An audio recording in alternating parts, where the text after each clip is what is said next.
In ancient Rome, gladiators were skilled fighters who entertained the crowds with their combat skills in the arena. While most gladiators were slaves, there was a possibility for them to gain their freedom. However, their path to freedom was not an easy one. To escape the life of a gladiator and gain their liberty, they had to capture the attention of a wealthy patron or sponsor who would then purchase their freedom. To catch the eye of a potential benefactor, a gladiator had to excel in battles within the arena. Their performance needed to be exceptional and awe-inspiring.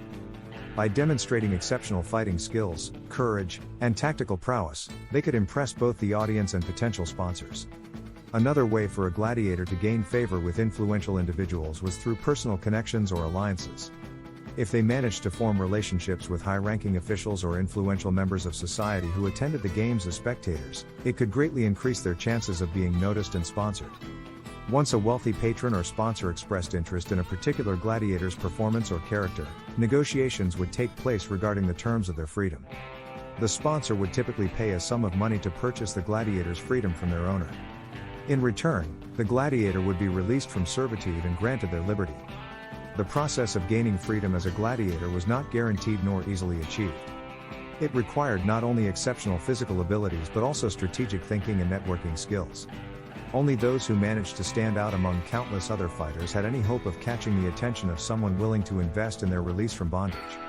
Overall, becoming free as a gladiator meant going above and beyond in battles or forging influential connections within society.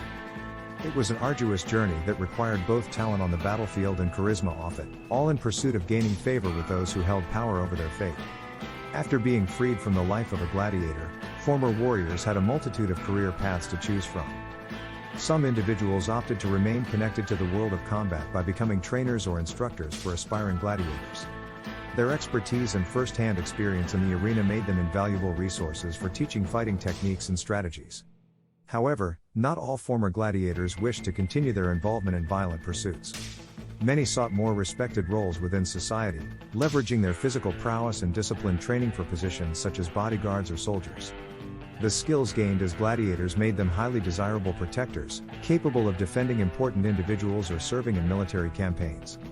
Remarkably, some former gladiators even managed to rise through the ranks within the Roman military, attaining high-ranking positions. Their exceptional combat skills and demonstrated discipline earned them recognition among their peers and superiors. These individuals were often entrusted with strategic responsibilities and leadership roles due to their proven capabilities on the battlefield. Overall, the transition from a life as a gladiator offered various career opportunities for those seeking new paths. Whether choosing to stay connected to combat as trainers or instructors, embracing protective roles like bodyguards and soldiers, or ascending into prominent positions within the Roman military hierarchy, these former warriors were able to carve out successful lives beyond the confines of the arena. The life of a freed gladiator marked a stark contrast to that of an enslaved one.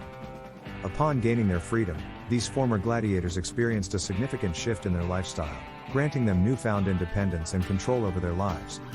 With their emancipation, they were able to engage in activities that were previously prohibited or restricted.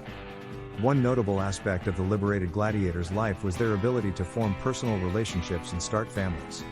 While enslaved gladiators were often denied this basic human right, freed individuals could enter into marriages and have children without fear of separation or interference. This allowed them to experience the joys of family life and build lasting bonds. Moreover, freed gladiators had the opportunity to own property. In contrast to being considered mere possessions themselves, they could now acquire land, houses, and other assets. This not only provided them with economic stability but also allowed for personal expression and a sense of pride and ownership. Another significant change was the freedom to participate in social activities without repercussions from their former masters or authorities. Enslaved gladiators were subject to strict control and punishment if they engaged in activities outside of their prescribed roles as fighters. However, upon gaining liberty, former gladiators enjoyed the privilege of attending social gatherings, cultural events, and even participating in public life as respected members of society. Overall, the transition from an enslaved gladiator to a freed one brought about radical changes in various aspects of their lives. The newfound freedom allowed them to establish families, acquire property, and actively engage in social interactions without fear or oppression, offering a stark contrast from the constrained existence they had previously endured as slaves. The transition from gladiator to free man in ancient Rome was a complex and challenging process. While being freed from the bonds of slavery provided former gladiators with newfound freedom and opportunities, they still faced societal prejudices and stigmas associated with their past profession. In Roman society, gladiators were admired for their physical prowess and courage in the arena. However, this admiration was often mixed with a sense of suspicion due to the violent nature of their occupation. The gladiators' role as entertainers in violent spectacles meant that they were seen as both awe-inspiring figures and potential threats to public order. Despite these challenges, being free allowed former gladiators the chance for social mobility and integration into Roman society that was not available to enslaved individuals. With their newfound freedom, they could pursue various occupations such as bodyguards, trainers, or even become entrepreneurs in fields like entertainment or sports.